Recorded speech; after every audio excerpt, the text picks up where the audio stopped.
beginning in verse 49, the Gospel of Luke chapter 8. While he was still speaking, someone came from the ruler of the synagogue's house, saying to him, "Your daughter is dead. Do not trouble the teacher." But when Jesus heard it, he answered him, saying, "Do not be afraid, only believe, and she will be made well." When he came into the house, he permitted no one to go in except Peter, James, and John, and the father and mother of the girl. And all wept and mourned for her, but he said, "Do not weep. She is not dead, but sleeping." And they ridiculed him, knowing that she was dead.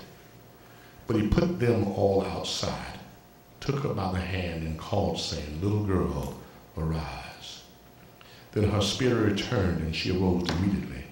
And he commanded that she be given something to eat, and her parents were astonished, but he charged them to tell no one what had happened. I want to talk to you from the thought, there he go again. There he go again.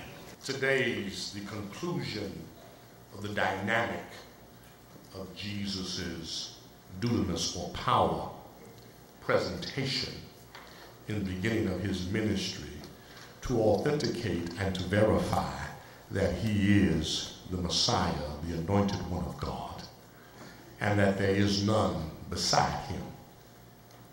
It's an imperative that he at this particular point demonstrate who he is to end the conversation of the likelihood of him and John the Baptist being equals. He must put to rest and distance himself from the ministry of John the Baptist, and thereby provide the evidence that he is the one that everyone has been awaiting and wanting to come.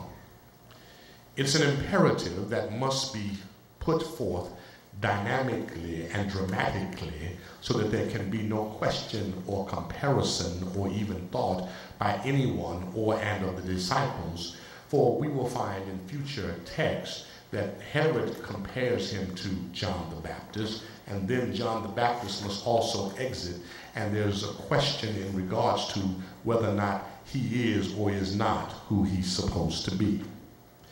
What you have to remember and be reminded of is that when Jesus demonstrates his power, everyone is not receptive to the demonstration of his power. Some people want him to demonstrate his power, and some people don't want him to demonstrate his power, because that means then, for those that do not wish for the demonstration of power, that he will gain in influence and be a threat to them. Now, it's an imperative that we recognize that in the ministry of Jesus that he always is going to have competition. If you study Greek mythology, Jesus had competition before he got here. Hercules is the competition that the Greek mythologists put up to challenge that position of God's son, Jesus. If you know your quote-unquote Nordic mythology, you know that Thor, the son of Odin, is the one that's put forth to challenge the quote-unquote coming and presentation of Jesus.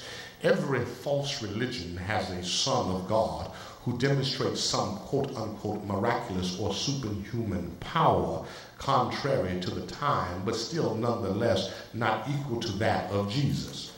Now, you may have Thor who can control the lightning and the wind and the rain. Ought to have a witness here.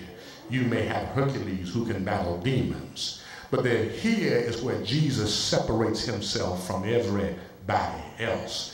Because here, in this particular episode today, Jesus raises someone from the dead. Ought to have a witness here. Hercules ain't raised nobody from the dead. Thor has not hammered or raised anyone from the dead. When those mythologists have their death, they go to the place of the dead, and there they remain, and no one raises them from the dead. Now, if you study Greek mythology, you do know then that there is one who went into Hades and came back out of Hades, but he did not raise anybody from the dead, nor did he die when he entered into Hades. He was the same going in as he was coming out, and that is in the Odyssey of Iliad. Y'all Greek mythologists know what I'm talking about.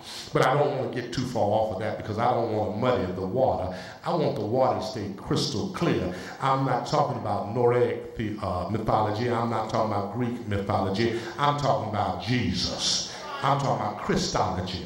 And I want this Christology to be clear to you, that you understand that he is the only one that has done what he does. He's the only one that can do what he does. He's the only one that will do what he will do. He is in above and beyond and by himself, the one and the only, the anointed with Yoshua Mashiach, Jesus the Christ, the Son of the everlasting God.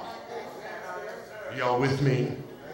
I say these things because to me they're important in the context of what we look at in the text in which we find ourselves, that we have to be very sure and understanding that the purposes of the accounts of the Gospels are not happenstance. The activities of the life and the ministry of Jesus are not coincidence, but rather they are planned and determined by God events for Jesus to come and show and verify and authenticate who he is. For see, you have many people that have many ideas and many thoughts and many quote-unquote feelings and opinions. And in today's society, everybody can put their opinion on the internet and hide their name. That's a peculiar thing to me, Terry, is if you want to express your opinion on the internet, why hide who you are? Just go ahead. Your opinion, if it's your opinion and your opinion matters, then don't hide behind a pseudo name. Don't hide behind a phony name. Put your name out there so everybody can know who it is that's talking. But so many cowards are alive today, but everybody still nonetheless has an opinion.